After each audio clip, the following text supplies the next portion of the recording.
Mais Daniel était fidèle au roi des rois. Et la loi à laquelle il obéissait était plus contraignante que tout ce qu'un être humain pouvait concevoir.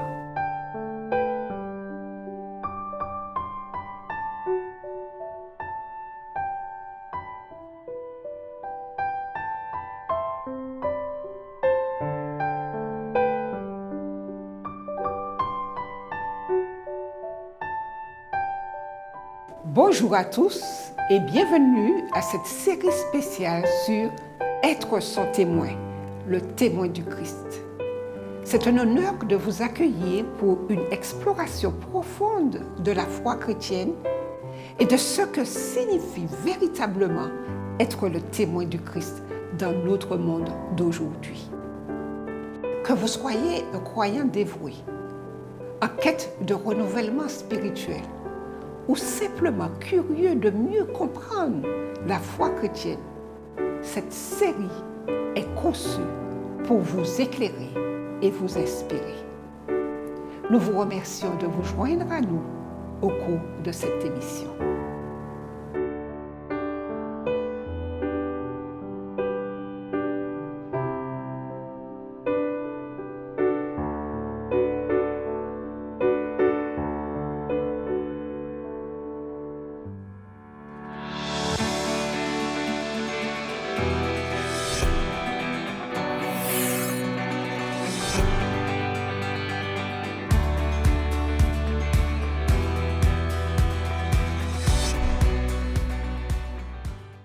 Tout au long de l'histoire, des croyants fidèles ont été emmenés dans des centres d'influence politique.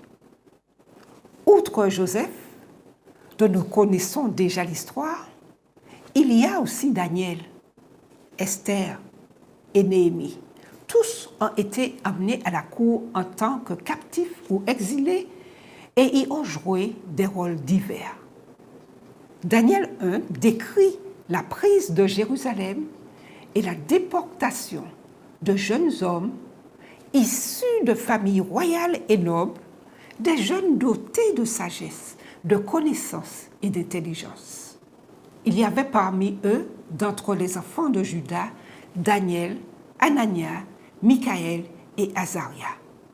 Daniel 1, verset 6.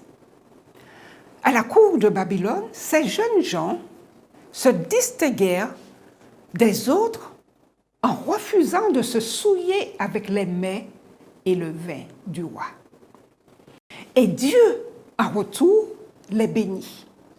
Dieu accorda à ces 4 jeunes gens de la science, de l'intelligence, dans toutes les lettres et de la sagesse. Et Daniel expliquait toutes les visions et tous les songes. Verset 17. Il apparaît très vite que Daniel jouait un rôle important dans le gouvernement babylonien. Son appel unique en tant que prophète le placerait dans une position non seulement privilégiée, mais aussi dangereuse. Le premier rêve de Nebuchadnezzar, rapporté dans Daniel 2, était flatteur pour le roi, celui-ci étant représenté par la tête d'or. Mais un second rêve était une condamnation directe de son orgueil et confirmait que Dieu est le véritable maître du monde.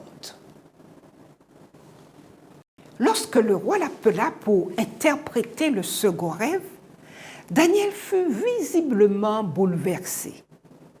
Imaginez que vous disiez au roi du plus grand empire du monde connu que s'il ne se repentait pas, Dieu le transformerait en bête. Cependant, Daniel savait que dans ce rêve, Dieu donnait un avertissement à Nebuchadnezzar et qu'il était donc de son devoir de lui en donner l'explication. Après avoir interprété le rêve, Daniel y alla des conseils suivants. Mets un terme à tes péchés en pratiquant la justice et à tes iniquités en usant de compassion envers les malheureux, et ton bonheur pourra se prolonger. Daniel 4, verset 27. ce conseil n'était pas le fruit de ses années d'études de la langue, ni de la sagesse de la littérature chaldéenne, mais plutôt de sa connaissance du Dieu de l'univers. Malheureusement, Nebuchadnezzar ne s'humilia pas et la prophétie ne tarda pas à s'accomplir. Sa folie ne cessa que lorsqu'il reconnut enfin la souveraineté de Dieu. Les sages conseils de Daniel furent transmis aux successeurs de Nebuchadnezzar, mais malheureusement sans succès. Lorsque Belteshazzar fit appeler Daniel pour interpréter l'écriture sur le mur, l'empire babylonien était sur le point d'être renversé. Ceci se trouve dans Daniel 5. Daniel avait fait preuve de déférence et même de sympathie à l'égard de Nebuchadnezzar. Mais Belteshazzar, lui, avait ignoré les avertissements donnés à Nebuchadnezzar et défié Dieu ouvertement. Daniel lui a dit ça, ces paroles tranchantes. « Et toi, Belteshazzar, son fils, tu n'as pas humilié ton cœur, quoique tu susses toutes ces choses. Tu t'es élevé comme le Seigneur des cieux. La ville de Babylone tomba cette nuit même, et avec elle, Belteshazzar. »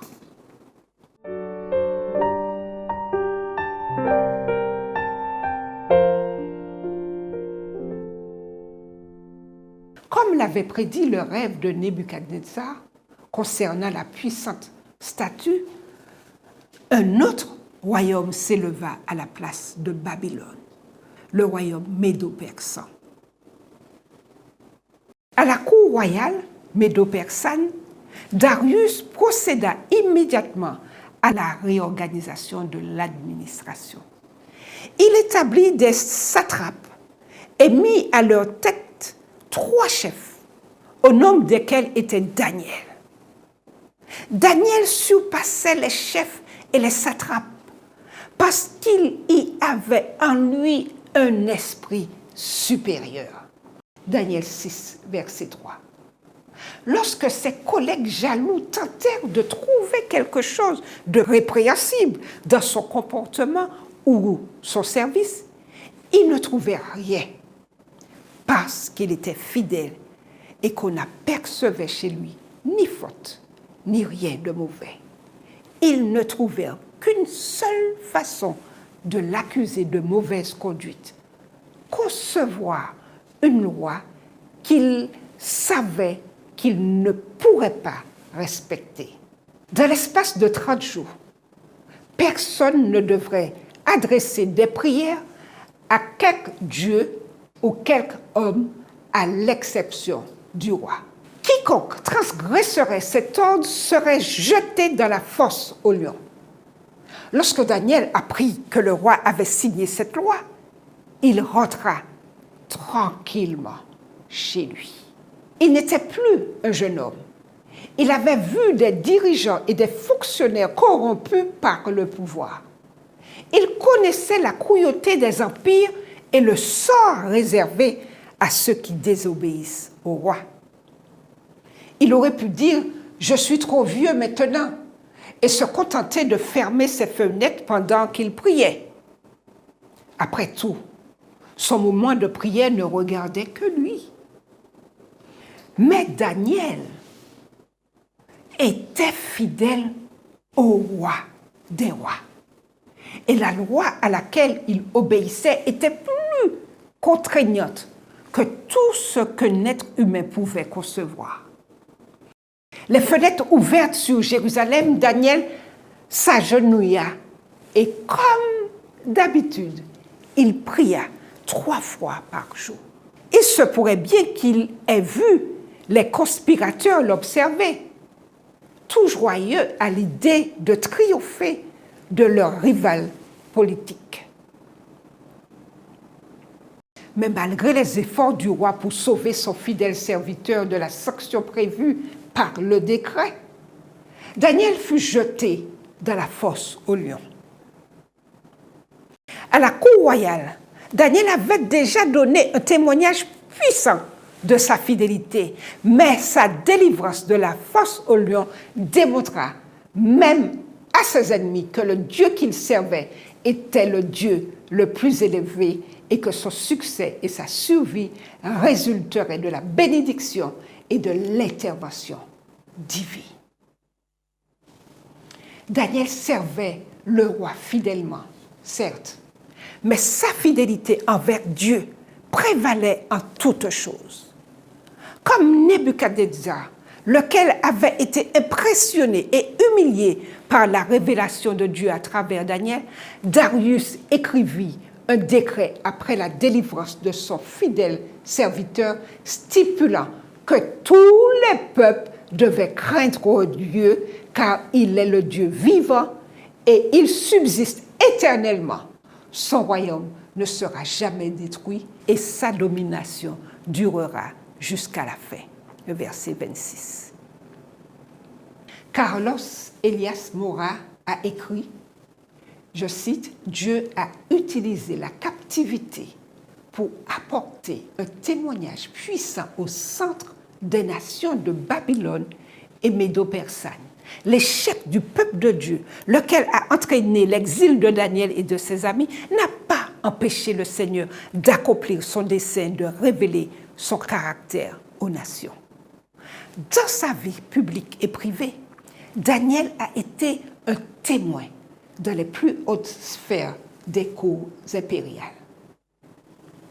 Il ne s'est pas laissé corrompre par la cupidité ou la soif du pouvoir. Son succès politique était attribuable à l'action du Saint-Esprit dans sa vie et au service fidèle qui s'ensuivait naturellement. Il a été un prophète pour les incroyants et a apporté la parole de Dieu à l'empire même qui a conquis et détruit sa patrie, sa ville et le temple de celle-ci. David n'a pas édulcoré les vérités tranchantes que Dieu a révélées à Nebuchadnezzar et à Belshazzar, ni essayé d'échapper au châtiment d'une loi qu'il ne pouvait observer.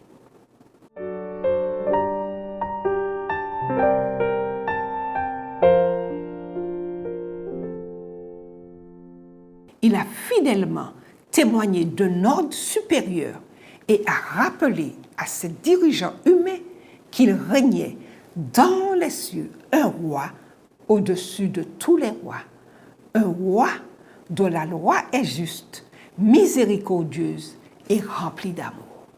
Même si nous ne servons pas des rois ou ne gouvernons pas des provinces, nous pouvons servir fidèlement où que nous soyons. Nous pouvons témoigner de la puissance transformatrice de Dieu et de la révélation donnée dans sa parole. Il se peut que nous soyons appelés à témoigner les lois supérieures de Dieu auprès de ceux qui détiennent le pouvoir, mais le plus souvent, notre témoignage se manifestera par des actions et des attitudes ordinaires au quotidien. Ainsi, que ce soit dans la vie publique ou privée, puissions-nous être trouvés fidèles. Amen.